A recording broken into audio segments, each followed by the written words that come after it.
वैशाख मास की कृष्ण पक्ष एकादशी को वरूथिनी एकादशी के नाम से जानते हैं। इस व्रत को करने की विधि इस प्रकार है। वरूथिनी एकादशी या कहें वरूथिनी 11 को भगवान मधुसूदन की पूजा करनी चाहिए।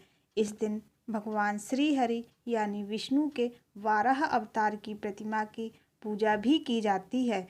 एकादशी का व्रत रखने के लिए दशमी के दिन से ही व्रती को नियमों का पालन करना चाहिए। दशमी के दिन केवल एक बार ही अन्न ग्रहण करना चाहिए, वह भी सात्विक भोजन के रूप में। कांस, उड़द, मसूर, चना, कोदो, शाक, मधु, किसी दूसरे का अन्न या 2 बार भोजन ग्रहण नहीं करना चाहिए। ब्रह्मचर्य व्रत का भी पालन इस दिन व्रती को पूर्ण निष्ठा से करना चाहिए तथा द्वेष, झूठ, क्रोध आदि का भी व्रती को पूर्ण त्याग करना चाहिए।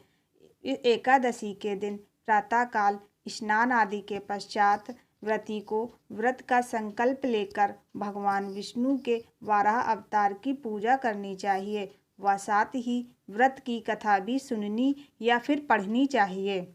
रात्रि में भगवान के नाम का जागरण करना चाहिए तथा भगवान के नाम का जागरण करते हुए उनके नाम का जाप भी करना चाहिए और द्वादशी को विद्वान ब्राह्मण को भोजन आदि करवाकर दान दक्षिणा देकर व्रत का पारण कर लेना चाहिए। वरूथिनी एकादशी के व्रत करने की कथा इस प्रकार है। धर्मराज युधिष्ठिर बोले, हे भगवान, मैं आपको नमस्कार करता हूँ। आपने चैत्र मास के शुक्ल पक्ष की एकादशी अर्थात कामदा एकादशी के बारे में तो बतलाया है, पर आप कृपा करके वैशाख कृष्ण एकादशी का क्या नाम है तथा उसकी विधि एवं महात्म्य क्या है। भगवान श्री कृष्ण ने मुस्कुराते हुए कहा, हे राजेश्वर, वैशाख मास के कृष्ण पक्ष की एकादशी को वरूथिनी एकादशी या वरूथिनी 11 के नाम से जाना जाता है। यह व्रत सौभाग्य देने वाला तथा सब व्रतों में सर्वश्रेष्ठ व्रत के नाम से भी जाना जाता है। यह व्रत सब पापों का नष्ट करने वाली तथा अंत में मोक्ष देने वाली व्रत भी कहते हैं। इसकी महात्म्य कथा अब मैं आपसे कहता हूँ। प्राचीन काल में नर्मदा नदी के तट पर मांधाता नामक राजा राज्य करते थे। वह अत्यंत दानशील तथा तपस्वी थे। एक दिन जब वह जंगल में तपस्या कर रहे थे तब एक जंगली भालू आया और राजा का पैर चबाने लगा। राजा पूर्ववत अपनी तपस्या में लीन रहे।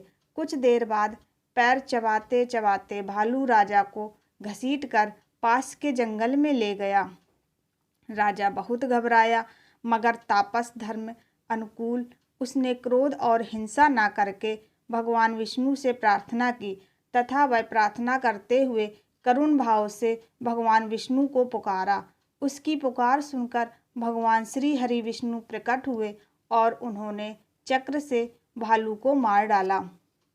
राजा का पैर भालू पहले ही खा चुका था। इससे राजा बहुत ही शोकाकुल हुए तथा उन्हें बहुत दुख हुआ। उन्हें दुखी देखकर भगवान विष्णु बोले, हे वत्स, शोक मत करो। तुम मथुरा जाओ और वरूथिनी एकादशी का व्रत करो, जो कि सभी व्रतों में श्रेष्ठ है। वरूथिनी एकादशी का व्रत रखकर मेरी 12 अवतार मूर्ति की पूजा करो।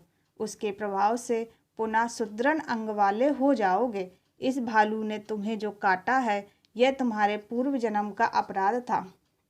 भगवान की आज्ञा मानकर राजा मंधाता ने मथुरा जाकर श्रद्धापूर्वक सर्वप्रथम वरूथिनी एकादशी का व्रत किया तथा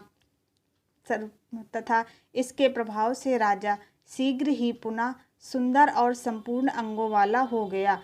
इसी एकादशी के प्रभाव से राजा मंधाता स्वर्ग गए थे। जो भी व्यक्ति भय से पीड़ित है, उसे वरूथिनी एकादशी का व्रत रखकर भगवान विष्णु का स्मरण करना चाहिए। इस व्रत को करने से समस्त पापों का नाश होकर मोक्ष मिलता है। प्रेम से बोलिए जय हरिओम तथा कमेंट में ओम हरिओम लिखना ना भूलिएगा।